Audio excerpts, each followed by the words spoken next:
नमस्कार। प्रभा चिंतन में आपका स्वागत है। आज सुनिए मुंशी प्रेमचंद जी की लिखी कहानी दुर्गा का मंदिर।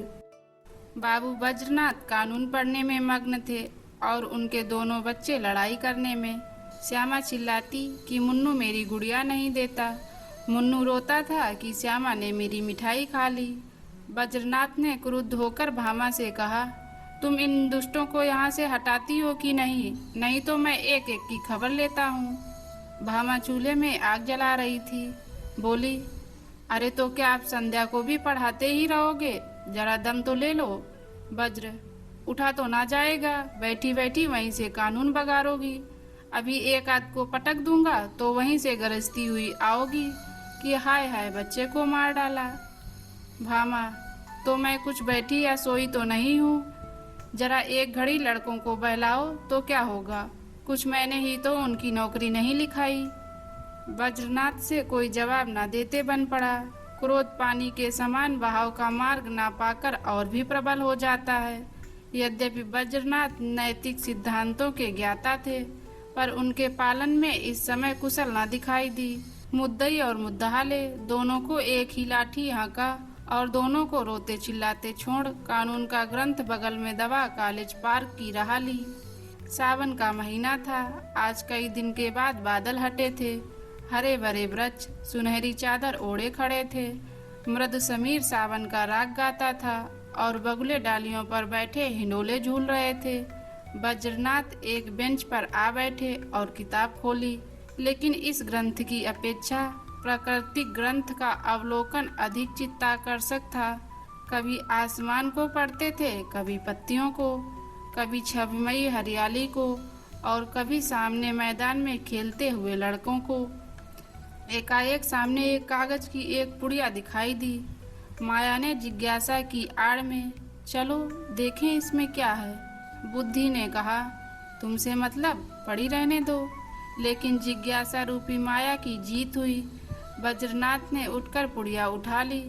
कदाचित किसी के पैसे पुड़िया में लिपटे गिर पड़े हैं। खोल कर देखा, सवारन थे। गिना, पूरे 8 निकले। कौतूहल की सीमा ना रही। वज्रनाथ की छाती धड़कने लगी।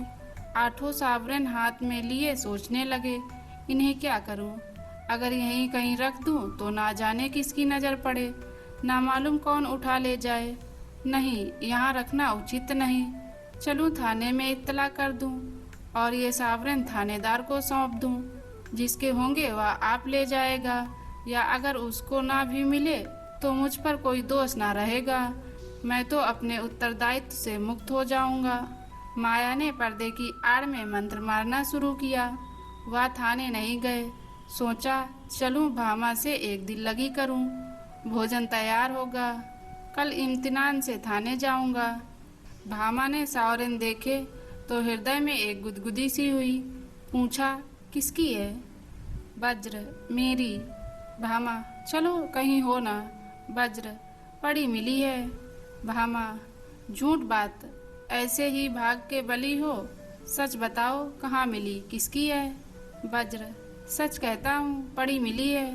भामा, मेरी कसम? वज्र, तुम्हारी कसम। भामा गिन्नियों को पति के हाथ से छीनने की चेष्टा करने लगी। वज्र ने कहा, क्यों छीनती हो? भामा, लाओ मैं अपने पास रख लूं। वज्र, रहने दो, मैं इसकी इत्तला करने थाने जाता हूँ। भामा का मुख मलिन हो गया। बोली, पड़े हुए धन को क्या इत्तला? वज्र, हाँ और क्या, इन 8 गिन्नियों के लिए ईमान बिगाड़ूंगा। भामा, अच्छा तो सवेरे चले जाना, इस समय जाओगे तो आने में देर होगी। वज्रनाथ ने भी सोचा, यही अच्छा, थाने वाले रात को कोई कार्रवाई नहीं करेंगे।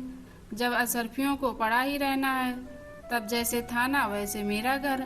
गिन्नियां संदूक में रख दी। खा पी कर लेटे तो श्यामा ने हंसकर कहा, आया धन क्यों छोड़ते हो? लाओ मैं अपने लिए एक गुलबंद बनवा लूं। बहुत दिनों से जी तरस रहा है। माया ने इस समय हास्य का रूप धारण किया। वज्रनाथ ने तिरस्कार करके कहा, गुलबंद की लालसा में गले में फांसी लगाना चाहती हो क्या? प्रातःकाल वज्रनाथ थाने के लिए तैयार हुए। कानून का एक लेक्चर छूट जाएगा, कोई हर्ज नहीं। वह इलाहाबाद के हाई कोर्ट में अनुवादक थे। नौकरी में उन्नति की आशा न देखकर 1 साल भर से वकालत की तैयारी में मग्न थे।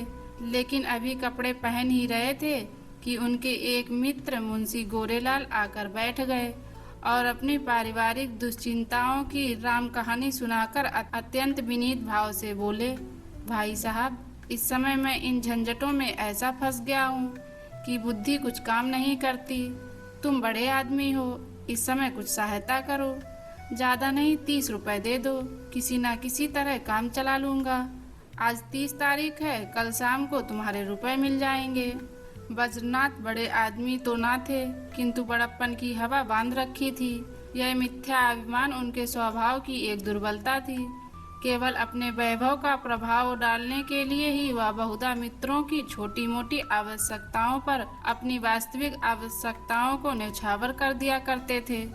लेकिन भामा को इस विषय में उनसे सहानुभूति न थी, इसलिए जब बज्रनाथ पर इस प्रकार का संकट आ पड़ता था तब थोड़ी देर के लिए उनकी पारिवारिक शांति अवश्य नष्ट हो जाती थी। उनमें इनकार करने या टालने की हिम्मत न थी।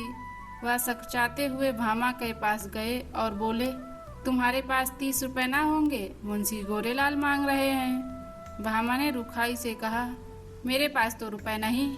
वज्र, होंगे तो जरूर, बहाना करती हो। भामा, अच्छा बहाना ही सही। वज्र, तो मैं उनसे क्या कह दूं? भामा, कह दो घर में रुपए नहीं है। तुमसे ना कहते बने तो मैं पर्दे की आड़ से कह दूं। वज्र, कहने को तो मैं कह दूं, लेकिन उन्हें विश्वास न आएगा, समझेंगे बहाना कर रहे हैं। भामा, समझेंगे तो समझा करें। वज्र, मुझसे ऐसी बेमरौती नहीं हो सकती। रात दिन का साथ ठहरा, कैसे इनकार करूं? भामा, अच्छा, जो मन में आवे सो करो। मैं एक बार कह चुकी, मेरे पास रुपए नहीं। वज्रनाथ मन में बहुत खिन्न हुए।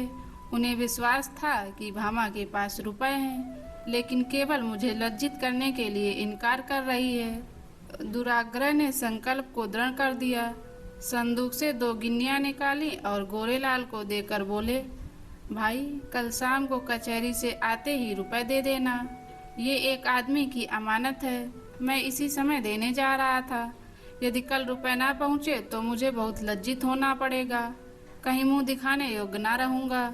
गोरेलाल ने मन में कहा, अमानत स्त्री के सिवा और किसकी होगी, और गिन्नियां जेब में रखकर घर की राह ली। आज 1 तारीख की संध्या है। बज्रनाथ दरवाजे पर बैठे गोरेलाल का इंतजार कर रहे हैं। 5 बज गए, गोरेलाल अभी तक नहीं आए। बज्रनाथ की आंखें रास्ते की तरफ लगी हुई थी। हाथ में एक पत्र था, लेकिन पढ़ने में जी नहीं लगता था। हर तीसरे मिनट रास्ते की ओर देखने लगते थे, लेकिन सोचते थे आज वेतन मिलने का दिन है, इसी कारण आने में देरी हो रही है। आते ही होंगे 6 बजे। गोरेलाल का पता नहीं। कचहरी के कर्मचारी एक एक करके चले जा रहे थे। बज्रनाथ को कई बार धोखा हुआ। वह आ रहे हैं, जरूर वही हैं, वैसी ही अचकन है, वैसी ही टोपी है, चाल भी वही है।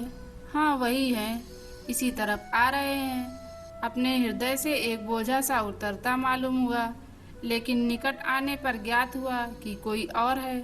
आशा की कल्पित मूर्ति दुर्दशा में बदल गई। बज्रनाथ का चित्त खिन्न होने लगा। एक बार कुर्सी से उठे, बरामदे की चौखट पर खड़े हो गए। सड़क पर दोनों तरह निगाह दौड़ाई, कहीं पता नहीं। 2-3 बार दूर से आते हुए इक्कों को देखकर गोरेलाल को भ्रम हुआ। आकांक्षा की प्रबलता। 7 बजे चिराग जल गए। सड़क पर अंधेरा छाने लगा। बज्रनाथ सड़क पर उद्विग्न भाव से टहलने लगे। इरादा हुआ गोरेलाल के घर चलूं। उधर कदम बढ़ाया, लेकिन हृदय कांप रहा था कि कहीं रास्ते में आते हुए ना मिल जाएं, तो समझे कि थोड़े से रुपयों के लिए इतने व्याकुल हो गए। थोड़ी ही दूर गए कि किसी को आते देखा। भ्रम हुआ गोरेलाल हैं। मुड़े और सीधे बरामदे में आकर दम लिया, लेकिन फिर वही धोखा, फिर वही भ्रांति। तब सोचने लगे कि इतनी देर क्यों हो रही है। क्या अभी तक वह कचहरी से ना आए होंगे? ऐसा कदापि नहीं हो सकता। उनके दफ्तर वाले मुद्दत हुई, निकल गए। बस 2 बातें हो सकती हैं, या तो उन्होंने कल आने का निश्चय कर लिया, समझे होंगे रात को कौन जाए, या जानबूझकर बैठे होंगे, देना ना चाहते होंगे। उस समय उनको गरज थी, इस समय मुझे गरज है। मैं ही किसी को क्यों ना भेज दूं, लेकिन किसे भेजूं? मुन्नू जा सकता है, सड़क पर ही मकान है। यह सोचकर कमरे में गए, लैंप जलाया और पत्र लिखने बैठे, मगर आंखें द्वार की ही ओर लगी हुई थीं। अकस्मात किसी के पैरों की आहट सुनाई दी। तुरंत पत्र को एक किताब के नीचे दबा लिया और बरामदे में चले आए। देखा, पड़ोस का एक कुंजड़ा तार पढ़ाने आया है। उससे बोले, भाई इस समय फुर्सत नहीं है, थोड़ी देर में आना। उसने कहा, बाबूजी घर भर के आदमी घबराए हैं, जरा एक निगाह देख लीजिए। निदान बज्रनाथ ने झुंझलाकर उसके हाथ से तार ले लिया और सरकसी नजर से देखकर बोले, कलकत्ते से आया है, माल नहीं पहुंचा। कुंजड़े ने डरते डरते कहा, बाबूजी इतना और देख लीजिए, किसने भेजा है। इस पर बज्रनाथ ने तार फेंक दिया और बोले, मुझे इस वक्त फुर्सत नहीं है। 8 बज गए। बज्रनाथ को निराशा होने लगी। मुन्नू इतनी रात बीते नहीं जा सकता। मन में निश्चय किया, आज ही जाना चाहिए, भला से बुरा मानेंगे, इसकी कहाँ तक चिंता करूं। स्पष्ट कह दूंगा, मेरे रुपए दे दो। भलमनसी भलमानसों से निभाई जा सकती है, ऐसे धूर्तों के साथ भलमनसी का व्यवहार करना मूर्खता है। अचकन पहनी घर में जाकर भामा से कहा, जरा एक काम से बाहर जाता हूँ, किवाड़ बंद कर लो। चलने को तो चले, लेकिन पग पग पर रुकते जाते थे। गोरेलाल का घर दूर से दिखाई दिया, लैंप जल रहा था। ठिठक गए और सोचने लगे, चलकर क्या कहूँगा।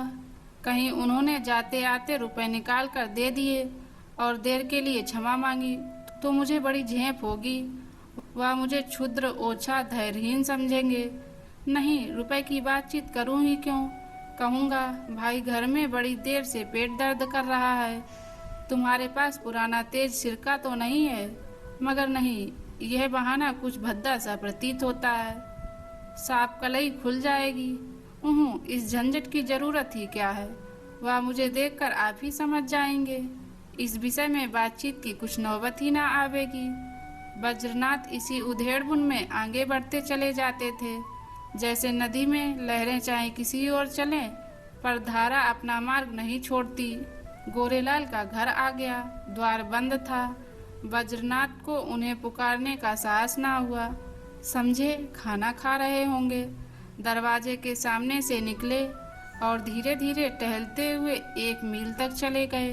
9 बजने की आवाज कान में आई। गोरेलाल भोजन कर चुके होंगे, यह सोचकर लौट पड़े। लेकिन द्वार पर पहुंचे तो अंधेरा था। वह आशारूपी दीपक बुझ गया था। 1 मिनट तक दुविधा में खड़े रहे, क्या करूं, अभी बहुत सवेरा है, इतनी जल्दी थोड़े ही सो गए होंगे। 10 पांव बरामदे पर चढ़े, द्वार पर कान लगाकर सुना। चारों ओर ताक रहे थे कि कहीं कोई देख ना ले। कुछ बातचीत की भनक कान में पड़ी। ध्यान से सुना। स्त्री कह रही थी, रुपए तो सब उठ गए, बज्रनाथ को कहाँ से दोगे। गोरेलाल ने उत्तर दिया, ऐसी कौन सी उतावली है, फिर दे देंगे।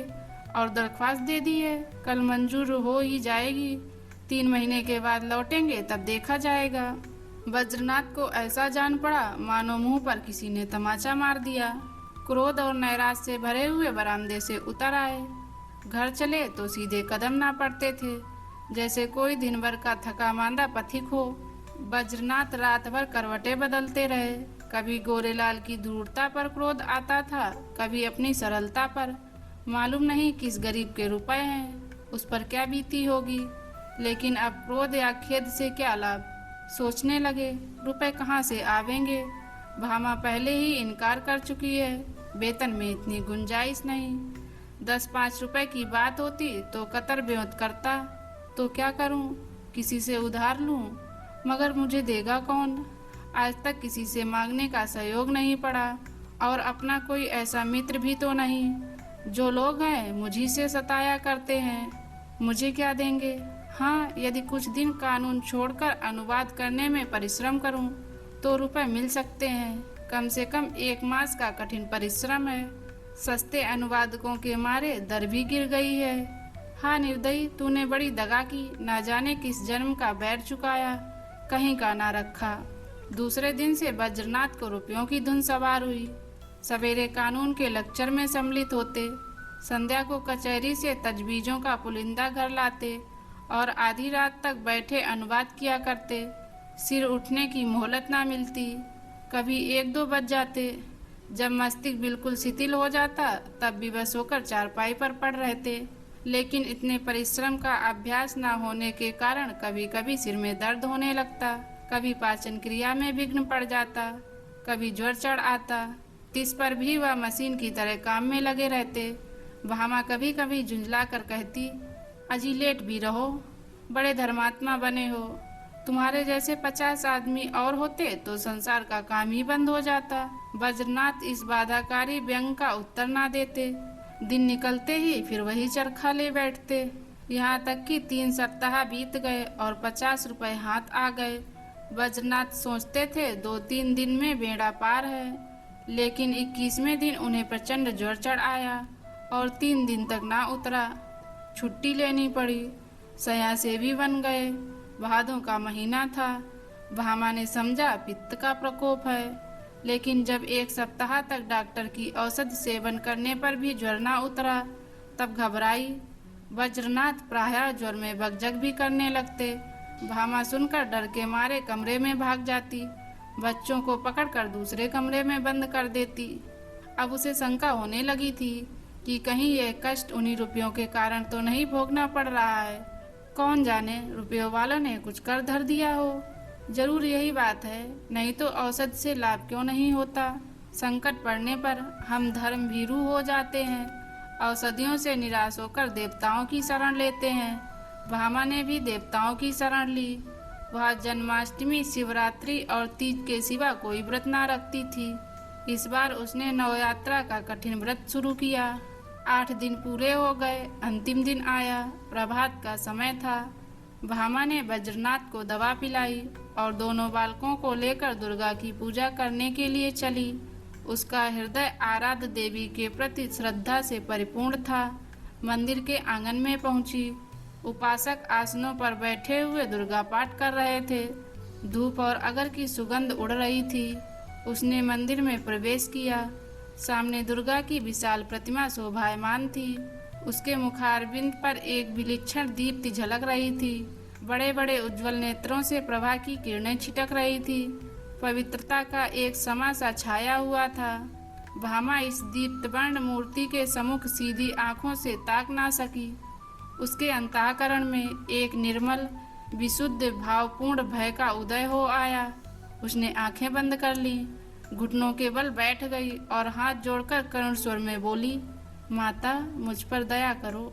उसे ऐसा ज्ञात हुआ मानो देवी मुस्कुराई। उसके दिव्य नेत्रों से एक ज्योति सी निकलकर अपने हृदय में आती हुई मालूम हुई। उसके कानों में देवी के मुंह से निकले ये शब्द सुनाई दिए, पराया धन लौटा दे, तेरा भला होगा। भामा उठ बैठी। उसकी आंखों में निर्मल भक्ति का आभास झलक रहा था। मुखमंडल से पवित्र प्रेम वर्षा पड़ता था। देवी ने कदाचित उसे अपनी प्रभा के रंग में डुबा दिया था। इतने में दूसरी एक स्त्री आई। उसके उज्जवल केश बिखरे और मुरझाए हुए चेहरे के दोनों ओर लटक रहे थे। शरीर पर केवल एक श्वेत साड़ी थी। हाथ में चूड़ियों के सिवा और कोई आभूषण न था। शोक और नैराश्य से साक्षात मूर्ति मालूम होती थी। उसने देवी के सामने सिर झुकाया और दोनों हाथों से आंचल फैलाकर बोली, देवी, जिसने मेरा धन लिया हो उसका सर्वनाश करो। जैसे सितार मिजराब की चोट खाकर थिरथिरा उठता है, उसी प्रकार भामा का हृदय अनिष्ट के भय से थरथरा उठा। ये शब्द तीव्र सर समान उसके कलेजे में चुभ गए। उसने देवी की ओर कतार नेत्रों से देखा। उनका ज्योतिर्मय स्वरूप भयंकर था। नेत्रों से भीषण ज्वाला निकल रही थी। भामा के अंतःकरण में सर्वथा आकाश से, मंदिर के सामने वाले वृक्षों से, मंदिर के स्तंभों से, सिंहासन के ऊपर जलते हुए दीपक से और देवी के विकराल मुंह से ये शब्द निकलकर गूंजने लगे, पराया धन लौटा दे, नहीं तो तेरा सर्वनाश हो जाएगा। भामा खड़ी हो गई और उस वृद्धा से बोली, क्यों माता, तुम्हारा धन किसी ने ले लिया है? वृद्धा ने इस प्रकार उसकी ओर देखा मानो डूबते को तिनके का सहारा मिला। बोली, हाँ बेटी। भामा, कितने दिन हुए? वृद्धा, कोई 1.5 महीना। भामा, कितने रुपए थे? वृद्धा, पूरे 120। भामा, कैसे खोए? वृद्धा, क्या जाने कहीं गिर गए। मेरे स्वामी पलटन में नौकर थे। आज कई बरस हुए वह परलोक सिधारे। अब मुझे सरकार से 60 रुपए पेंशन मिलती है। अब की 2 साल की पेंशन एक साथ मिली थी। खजाने से रुपए लेकर आ रही थी। मालूम नहीं कब और कहाँ गिर पड़े। 8 गिन्नियाँ थीं। भामा, अगर वे तुम्हें मिल जाएं तो क्या दोगी? वृद्धा, अधिक नहीं, उसमें से 50 रुपए दे दूंगी। भामा, रुपए क्या होंगे, कोई उससे अच्छी चीज दो। वृद्धा, बेटी और क्या दूं? जब तक जीऊंगी तुम्हारा यश गाऊंगी। भामा, नहीं, इसकी मुझे आवश्यकता नहीं। वृद्धा, बेटी, इसके सिवा मेरे पास क्या है? भामा, मुझे आशीर्वाद दो। मेरे पति बीमार हैं, वह अच्छे हो जाएं। वृद्धा, क्या उन्हीं को रुपए मिले हैं? भामा, हाँ, वह उसी दिन से तुम्हें खोज रहे हैं। वृद्धा घुटनों के बल बैठ गई और आंचल फैलाकर कंपित स्वर से बोली, देवी, इनका कल्याण करो। भामा ने फिर देवी की ओर सशंक दृष्टि से देखा। उनके दिव्य रूप पर प्रेम का प्रकाश था। आंखों में दया की आनंददायिनी झलक थी। उस समय भामा के अंतःकरण में कहीं स्वर्गलोक से यह ध्वनि सुनाई दी, जा तेरा कल्याण होगा। संध्या का समय है। भामा बज्रनाथ के साथ इक्के पर बैठी तुलसी के घर उसकी थाती लौटाने जा रही है। बज्रनाथ के बड़े परिश्रम की कमाई तो डॉक्टरों की भेंट हो चुकी है, लेकिन भामा ने एक पड़ोसी के हाथ अपने कानों के झुमके बेचकर रुपए जुटाए हैं। जिस समय झुमके बनकर आए थे, भामा बहुत प्रसन्न हुई थी। आज उन्हें बेचकर उससे भी अधिक प्रसन्न है। जब बज्रनाथ ने 8 गिन्नियां उसे दिखाई थी, उसके हृदय में एक गुदगुदी सी हुई थी, लेकिन यह हर्ष मुख पर आने का साहस न कर सका था। आज उन गिन्नियों को हाथ से जाते समय उसका हार्दिक आनंद आंखों में चमक रहा है, ओंठों पर नाच रहा है, कपोलों को रंग रहा है और अंगों पर किलोल कर रहा है। वह इंद्रियों का आनंद था, यह आत्मा का आनंद है। वह आनंद लज्जा के भीतर छिपा हुआ था, यह आनंद गर्भ से बाहर निकल पड़ता है। तुलसी का आशीर्वाद सफल हुआ। आज पूरे 3 सप्ताह के बाद बज्रनाथ तकिए के सहारे बैठे हैं। वह बार बार भामा को प्रेमपूर्ण नेत्रों से देखते थे। वह आज उन्हें देवी मालूम होती थी। अब तक उन्होंने उसके बाहर सौंदर्य की शोभा देखी थी, आज वह उसका आत्मिक सौंदर्य देख रहे थे। तुलसी का घर एक गली में था। इक्का सड़क पर जाकर ठहर गया। बज्रनाथ इक्के पर से उतरे और अपनी छड़ी टेकते हुए भामा के हाथों के सहारे तुलसी के घर पहुँचे। तुलसी ने रुपए लिए और दोनों हाथ फैलाकर आशीर्वाद दिया, दुर्गा जी तुम्हारा कल्याण करें। तुलसी का वर्णहीन मुख वैसे ही खिल गया जैसे वर्षा के पीछे वृक्षों की पत्तियां खिल जाती हैं। सिमटा हुआ अंग फैल गया, गालों की झुर्रियां मिटती दिख पड़ी। ऐसा मालूम होता था मानो उसका कायाकल्प हो गया। वहां से आकर बज्रनाथ अपने द्वार पर बैठे हुए थे कि गोरेलाल आकर बैठ गए। बज्रनाथ ने मुंह फेर लिया। गोरेलाल बोले, भाई साहब कैसी तबीयत है? बज्रनाथ, बहुत अच्छी तरह हूँ। गोरेलाल, मुझे क्षमा कीजिए, मुझे इसका बहुत खेद है कि आपके रुपए देने में इतना विलम्ब हुआ। पहली तारीख को घर से एक आवश्यक पत्र आ गया और मैं किसी तरह 3 महीने की छुट्टी लेकर घर भागा। वहाँ की विपत्ति कथा कहूँ तो समाप्त ना हो, लेकिन आपकी बीमारी का शोक समाचार सुनकर आज भागा चला आ रहा हूँ। ये लीजिए रुपए हाजिर हैं। इस विलम्ब के लिए अत्यंत लज्जित हूँ। बज्रनाथ का क्रोध शांत हो गया। विनय में कितनी शक्ति है। बोले, जी हाँ, बीमार तो था लेकिन अब अच्छा हो गया हूँ। आपको मेरे कारण व्यर्थ कष्ट उठाना पड़ा। यदि इस समय आपको असुविधा हो तो रुपए फिर दे दीजिएगा। मैं अब उरीड़ हो गया हूँ, कोई जल्दी नहीं है। गोरेलाल विदा हो गए तो बज्रनाथ रुपए लिए हुए भीतर आए और भामा से बोले, ये लो अपने रुपए। गोरेलाल दे गए। भामा ने कहा, ये मेरे रुपए नहीं, तुलसी के हैं। एक बार पराया धन लेकर सीख गई। बज्र, लेकिन तुलसी के तो पूरे रुपए दे दिए गए। भामा, दे दिए गए तो क्या हुआ, ये उसके आशीर्वाद की न्यौछावर है। वज्र, कान के झुमके कहाँ से आवेंगे। भामा, झुमके ना रहेंगे ना सही, सदा के लिए कान तो हो गए। दोस्तों, यह कहानी आपको कैसी लगी हमें कमेंट के माध्यम से बताइए और चैनल को सब्सक्राइब करना मत भूलिएगा। मिलते हैं एक ऐसी ही नई कहानी में, तब तक के लिए जय हिंद।